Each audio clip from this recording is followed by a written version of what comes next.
Fellow compatriots, we've once again come to the close of a year that was, by all accounts, very unique, challenging, and difficult. A year that caused severe disruptions in many facets of life and paralyzed the well-being and livelihoods of many who were already marginalized. This year we celebrate Christmas and the festive season free from the restrictions of the past 2 years, which we meant to curb the spread of the COVID-19 pandemic. We have survived the virus and adapted. We improved science, medicine, and technology to prepare for the future pandemics. We have succeeded because all social partners were coordinated under policy in action. We applaud our traditional and faith-based leaders for mobilizing communities to vaccinate against the virus and also dispelling vaccination myths despite the dissemination of false information.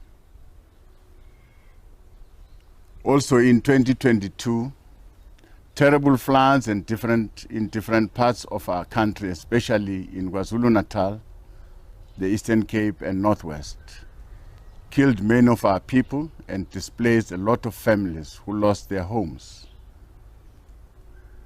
We also have families who have lost their loved ones in horrific accidents on our roads, putting an end to many young, promising lives.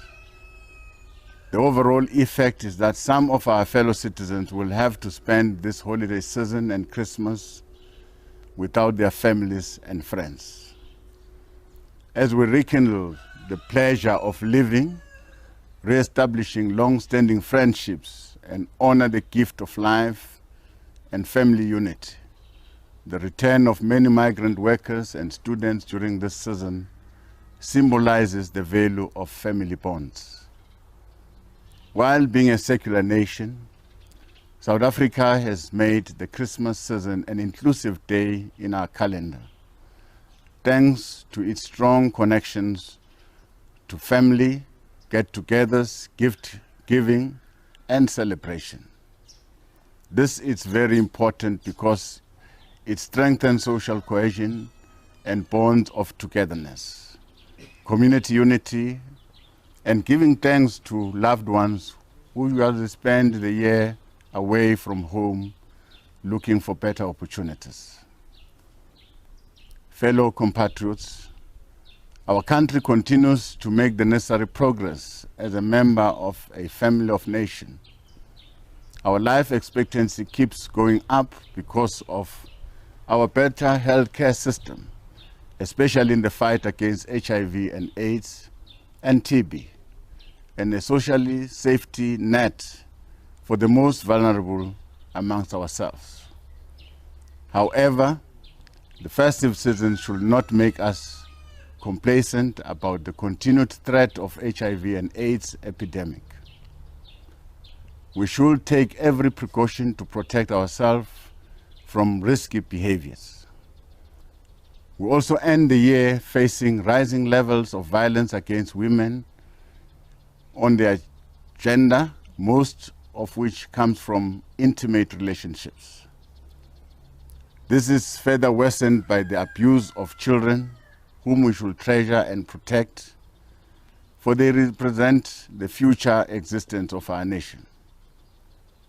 The cancer of sexism, tribalism, racism, and ethnicity that continue to undermine our collective being as a nation have shown their ugly heads again, undermining our social cohesion. Collectively, these social ills undermine the commitment to building a united, democratic, and a prosperous society we all envisage at the founding of democratic South Africa. Approximately 6.5 million people in our country are food insecure. We should reflect on the poor, the less fortunate, the sick, and the frail, while we celebrate Christmas with our families, because they remind us how much change is still required in our society. Our sincere gratitude goes to those who during this festive season and throughout the year have helped the hungry, have helped the homeless by sharing what they have. Let us join them in this act of kindness during this holiday season by doing the same for the food insecure, the needy people in our communities. In this season of hope, let us renew our commitment to building a united and a cohesive South Africa where every one of us feels respected and treated with human dignity. Fighting corruption and instilling ethics in our society is very important for our very survival as a people, and every effort must be made to strengthen the movement for societal and moral regeneration.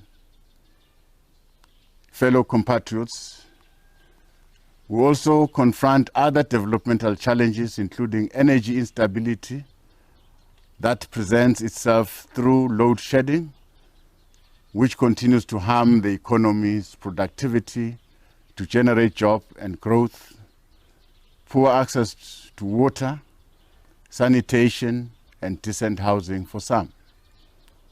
We must admit that the majority of our people are still not on the path to a better and more prosperous society, which has been our shared goal since the beginning of freedom and democracy.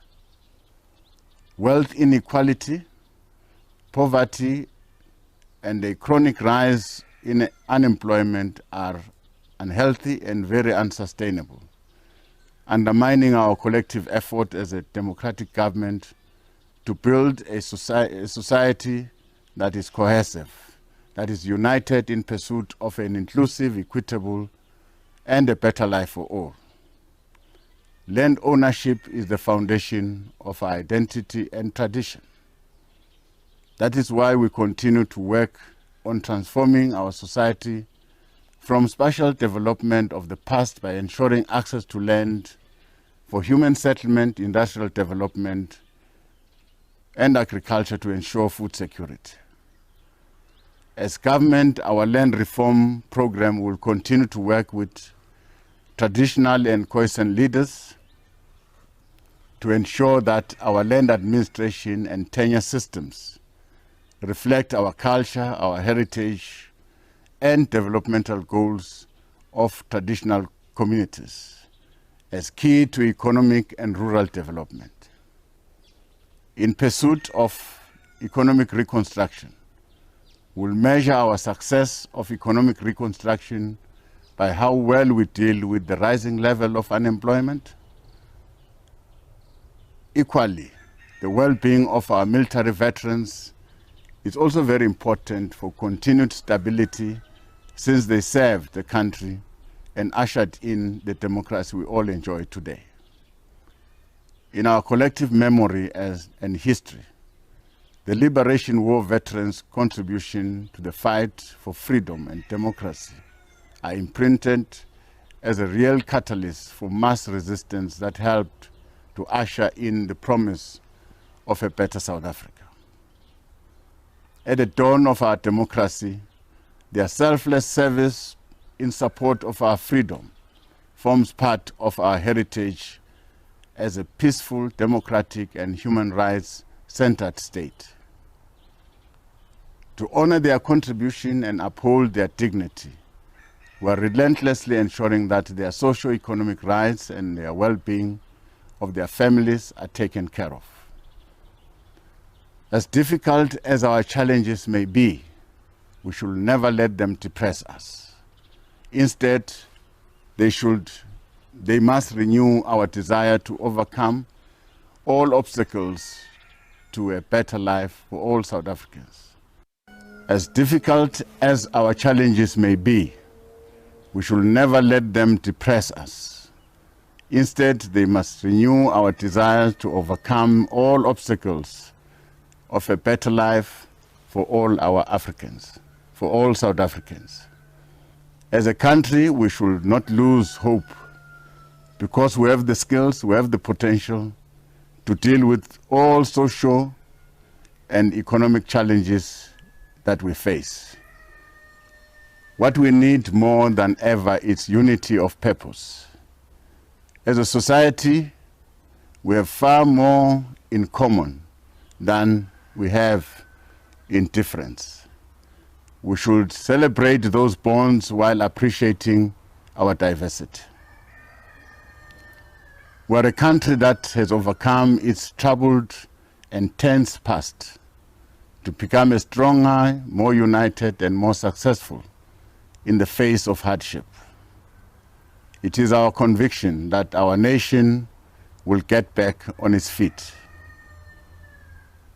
This Christmas should be the start of a new season of hope based on the sure knowledge that if we work together, we can get back to what we have lost and rebuild our country to the glory we want it to be. Last year, we encouraged South Africans to be vaccinated against COVID-19 so that we could return to play. This year, we returned to the sporting field and stages, and we played to win. In the realms of sports, the arts, entertainment, education, and business, we've won a number of international honors and accolades that will remain in the books of history. We appreciate that South Africans have continued to demonstrate that South Africa is indeed a winning nation. We also congratulate all our matriculants who have worked hard to reach their goals. Wish you well as you are about to take your first step into the world. During this holiday season, we urge all our citizens and communities to refrain from alcohol and drug abuse, which frequently results in reckless behavior, unjustified harm, and fatalities on our roads and in our homes. Let us end this challenging year on a positive note and look at it as a moment for personal reflection, as well as an opportunity to do better, and be better. Let us approach 2023 with a renewed vigor and energy that will propel us to better the lives of all South Africans. Thank you.